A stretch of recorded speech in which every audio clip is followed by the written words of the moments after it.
Puluhan pegawai Badan Penanggulangan Bencana Daerah atau BPBD Nagan Raya menerima vaksinasi dosis kedua. Vaksinasi berlangsung di kantor BPBD setempat yang dilakukan oleh vaksinator dari Dinas Kesehatan Kabupaten Nagan Raya.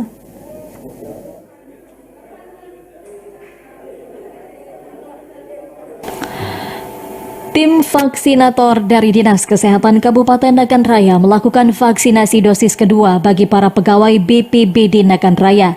Vaksin dilakukan di kantor BPBD Kabupaten setempat.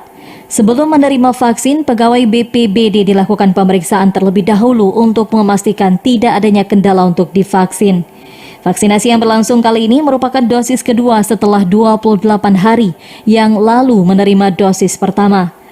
Menurut Sekretaris BPBD Nagan Raya, Saiful Bahri, dari total 128 orang pegawai, 68 orang menerima vaksinasi pada hari ini.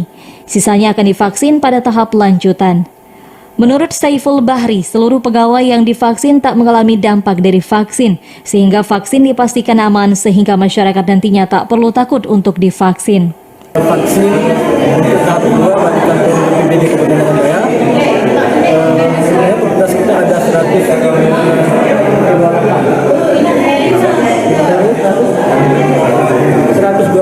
dan yang bisa divaksin hari ini 68 orang. Selain itu, Sekretaris BPBD juga berharap agar para pegawainya yang telah divaksin tetap menjaga protokol kesehatan saat beraktivitas. Dari Nagan Raya, Aziz Saputra, TVRI Aceh melaporkan.